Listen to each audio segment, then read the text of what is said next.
Well, just like that, another NFL offseason has come and gone, and this one has gone by pretty fast, predictably so, because the Eagles are reigning Super Bowl champions, and when you're the champs, you want the offseason to go for as long as it possibly can to enjoy every day, not having to stress out the night before a game day. But because the Eagles are Super Bowl champs, the offseason has gone by like that, and here we are on opening night eve, the night before the Eagles take on the Cowboys at home and raise the banner. And I want to preview that game and then kind of preview the season as a whole, what I'm expecting, and what I want to see change this year. Now, let's start off with tomorrow. The Eagles are 8.5-point underdogs. I'm not doing any betting analysis. All I'll say is this, is the Eagles are the more talented team. The Cowboys have a few rookies and inexperienced and bad offensive linemen. We all know they posed a threat with Dak, CD, and George Pickens, but as to their offense, that's about it. Their defense is also not very talented, especially after trading away Michael Parsons.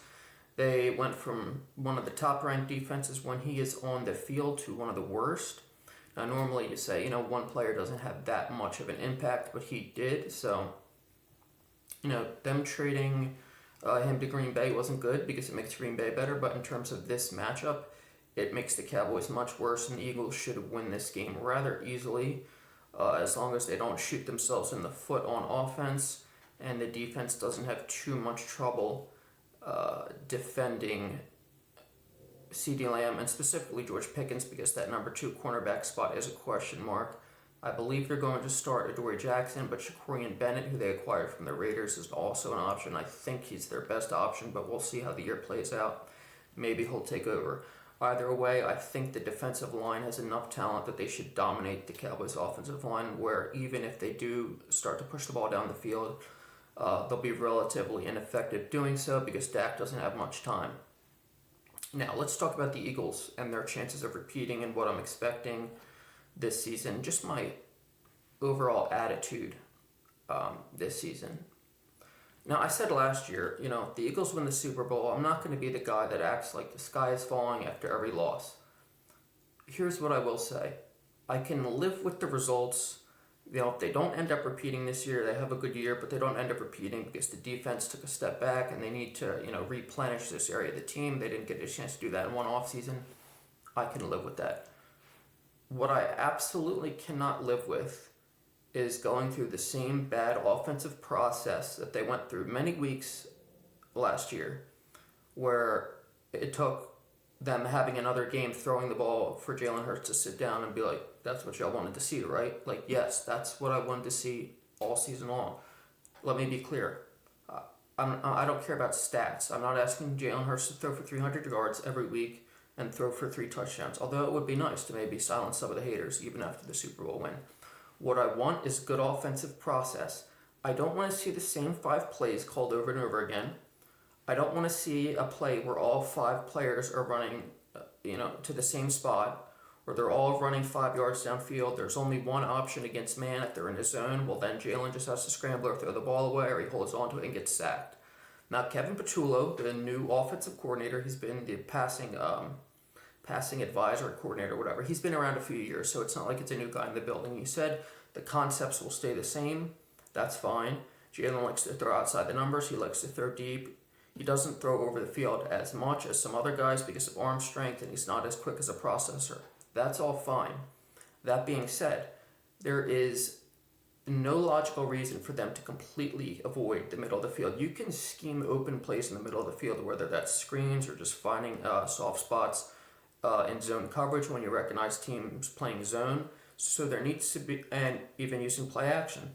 And it's like ironic enough, when the Eagles targeted the middle of the field last year, they were generally very good. I think Jalen graded out very well in that area, just based on basic stats and advanced stats.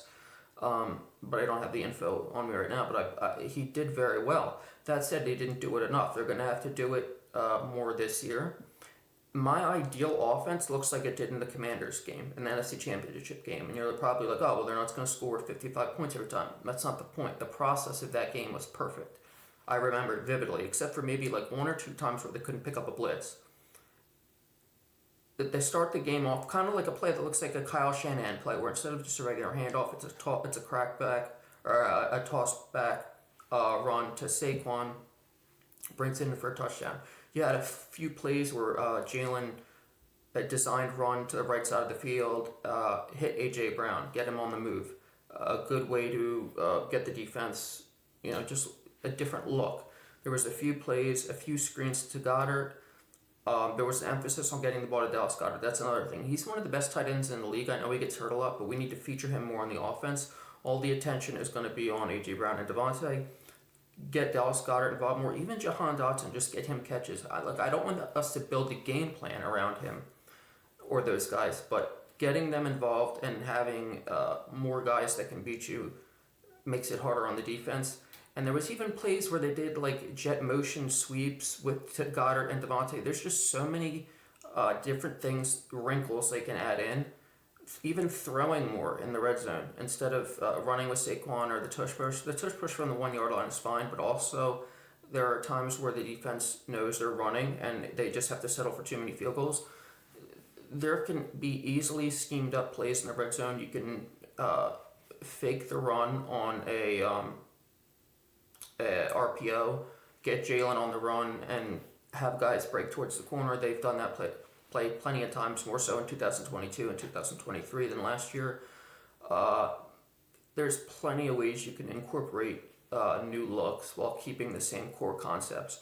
So hopefully Kevin Petula does that, and the offense does a good job with that. Look, if they score 30 points every week and the offense is looking the way they're looking and they're giving up 30 points and they lose for some reason, whatever, I can live with that. But I can't live with the offense not living up to their potential, which they didn't for most of last year, because it's just annoying. You should be better. I mean, look at the Lions. I mean, they're running trick plays. They're scoring 30 points every game. They lost because their defense, but their offense showed up almost every week unless Jared Goff had a bad game.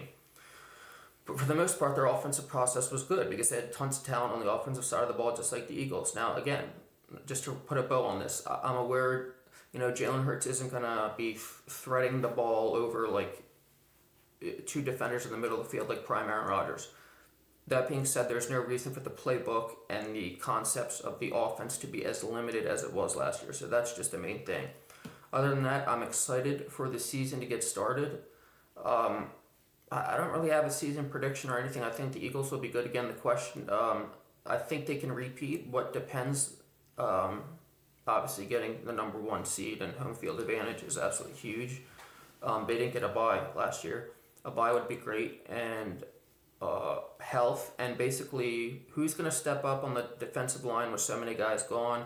I think Moro Ajomo is going to have a big year. I think Jordan Davis definitely needs to take a step up, specifically as a pass rusher, and not just as a run defender.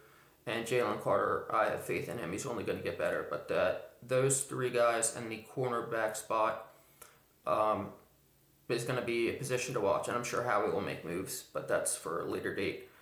So the Eagles are going to have a good chance to repeat this season, and it starts tomorrow against the Cowboys. Hopefully I'm on here Friday or Monday, whatever, talking about a relatively easy, stress-free win. But we'll see. But for now, give me a like, comment, subscribe, all that good stuff. The NFL is back, baby. I'll see you next time.